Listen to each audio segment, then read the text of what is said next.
Hello दोस्तों, स्वागत है आपका daily current affairs YouTube channel में। तो आज की वीडियो में हम चर्चा करेंगे 20 मई 2025 के सभी इम्पोर्टेंट क्वेश्चंस के बारे में। तो चलिए दोस्तों, आज की वीडियो शुरू करते हैं। तो फर्स्ट क्वेश्चन है, भारत ने ऑपरेशन सिंदूर के बाद पाकिस्तान समर्थित आतंकवाद पर वैश्विक कूटनीतिक पहुंच के लिए कितने सदस्यीय सर्वदलीय प्रतिनिधिमंडल को विदेश भेजने का निर्णय लिया है। तो कितने सदस्य हैं यहाँ पर वो कुल टोटल। तो 1 का राइट आंसर है वो है ऑप्शन बी 59 सदस्य। तो पढ़ते हैं इस क्वेश्चन को डिटेल्स में। तो ऑपरेशन सिंदूर के बाद भारत ने 59 सदस्यीय सर्वदलीय सांसदों का प्रतिनिधिमंडल 31 देशों और यूरोपीय संघ EU यानी कि यूरोपीय यूनियन भेजने का निर्णय लिया है। और ऑपरेशन सिंदूर को संयुक्त राष्ट्र चार्ट के अनुच्छेद 51 के तहत आत्मरक्षा का अधिकार माना गया है। नेक्स्ट पॉइंट है, प्रतिनिधिमंडल में सत्ता पक्ष और विपक्ष के सांसद साथ ही राजनयिक अधिकारी भी यहाँ पे शामिल हैं। और इसका मुख्य उद्देश्य है पाकिस्तान प्रायोजित आतंकवाद के विरुद्ध भारत की निर्णायक प्रतिक्रिया को वैश्विक स्तर पर उजागर करना। नेतृत्व करने वाले प्रमुख नेता कौन कौन हैं। सत्ता पक्ष में है रविशंकर प्रसाद, बैजयंत पांडा, श्रीकांत शिंदे, संजय झा। विपक्ष में शशि थरूर, कनिमोक्षी और सुप्रिया सुले। क्वेश्चन नंबर 2 है, अभ्यास तीस्ता प्रहार 2025 का उद्देश्य निम्नलिखित में से किससे संबंधित है। तो ये संबंधित है चुनौतीपूर्ण नदी क्षेत्रों में परिचालन तत्परता की पुष्टि से ये संबंधित है। तो 2 का सही आंसर है ऑप्शन सी। तो अभ्यास तीस्ता प्रहार मई 2025 में इंडियन आर्मी द्वारा तीस्ता फील्ड फायरिंग रेंज पश्चिम बंगाल में आयोजित किया गया है। और इस अभ्यास का उद्देश्य नदी क्षेत्रों में परिचालन तत्परता को स्थापित करना है। और यह अभ्यास भारतीय सेना के आधुनिकीकरण और संयुक्त बल एकीकरण की प्रतिबद्धता को दर्शाता है। क्वेश्चन नंबर 3 है, हाल ही में संरक्षित की गई राजों की बावली कहाँ स्थित है और यह किस कालखंड में निर्मित हुई थी। तो ये निर्मित हुई थी यहाँ पे 3 का राइट आंसर है ऑप्शन बी मेहरौली लोदी काल में। तो पढ़ते हैं इस क्वेश्चन को डिटेल्स में। तो फर्स्ट पॉइंट है यहाँ पे, राजों की बावली का संरक्षण कार्य भारतीय पुरातत्व सर्वेक्षण यानी कि ASI ने विश्व स्मारक कोष भारत WMFI फाउंडेशन के तहत यहाँ पे इसके सहयोग से पूरा किया है। और यह बावली नई दिल्ली के मेहरौली पुरातत्व उद्यान में ये स्थित है और लगभग 1506 ईस्वी में लोदी वंश के शासनकाल में ये बनाई गई थी। और राज्यों की जो बावली है ये एक 4 स्तरीय जल संरचना है जो न केवल जल भंडारण बल्कि यात्रियों के लिए विश्राम व छाया हेतु डिजाइन भी की गई थी।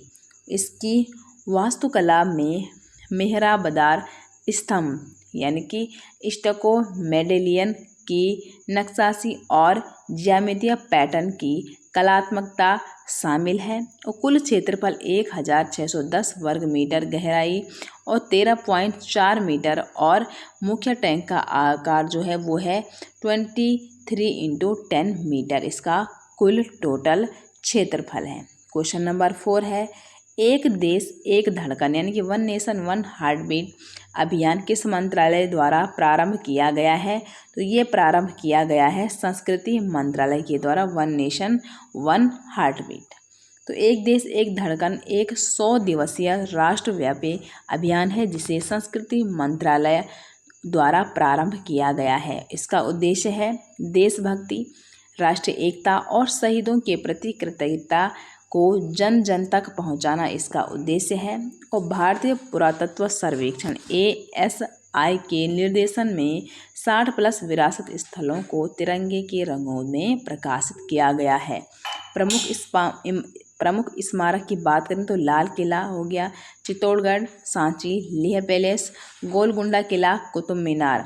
और 14 मई 2025 को संस्कृति मंत्री यहाँ पे गजेंद्र सिंह शेखावत ने कुतुब मीनार पर तिरंगे का विशेष यहाँ पे प्रक्षेपण आरंभ हुआ है। नंबर 5 है, हाल ही में भारत का सबसे बड़ा संरक्षण रिजर्व इसका नाम है यहाँ पे तासारापचू, किस राज्य में अधिसूचित किया गया है? तो इसका सही आंसर है यहाँ पे 5 का ऑप्शन बी, हिमाचल प्रदेश में इसे अधिसूचित किया गया है। तो हिमाचल प्रदेश सरकार ने तासारापचू क्षेत्र को संरक्षण रिजर्व अधिसूचित किया गया, जो कि भारत का सबसे बड़ा संरक्षण क्षेत्र है।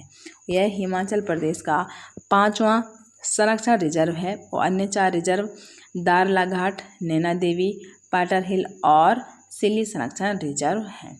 यह अधिसूचना वन्यजीव अधिनियम 1972 की धारा 36A के तहत जारी किया गया है और यह रिजर्व स्पीति घाटी में स्थित है, जिसकी सीमाएं उत्तर में लद्दाख, पूर्व में किब्बर वन्यजीव अभ्यारण्य, दक्षिण में कजिम्मा नाला एवं पश्चिम में चंद्रताल अभ्यारण्य से घिरा हुआ है।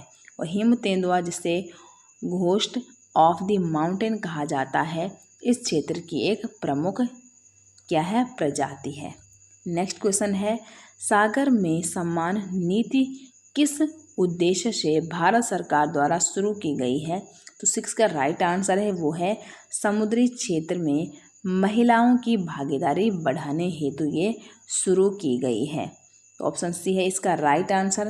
तो 18 मई 2025 को अंतर्राष्ट्रीय समुद्री महिला दिवस के अवसर पर भारत सरकार ने समुद्री क्षेत्र में 10 भारतीय महिलाओं को सम्मानित किया है। और सागर में सम्मान नीति का अनावरण केंद्रीय मंत्री सर्बानंद सोनोवाल ने किया और वर्ष 2022 से हर वर्ष 18 मई को समुद्री क्षेत्र में महिलाओं के लिए अंतर्राष्ट्रीय दिवस मनाया जाता है। और इस नीति का उद्देश्य क्या है? इसका उद्देश्य है महिलाओं की भागीदारी बढ़ाना और समुद्री कार्बन में समानता लाना, इसका क्या है? उद्देश्य है।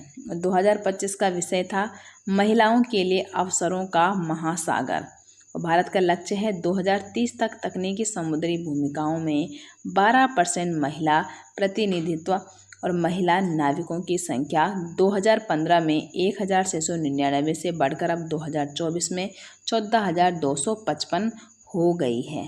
क्वेश्चन नंबर 7 है, 2025 SAFF U19 फुटबॉल चैंपियनशिप का फाइनल मैच किस देश के विरुद्ध खेलकर भारत ने पेनल्टी शूटआउट में खिताब जीता है? तो 7 का राइट आंसर वो है बांग्लादेश।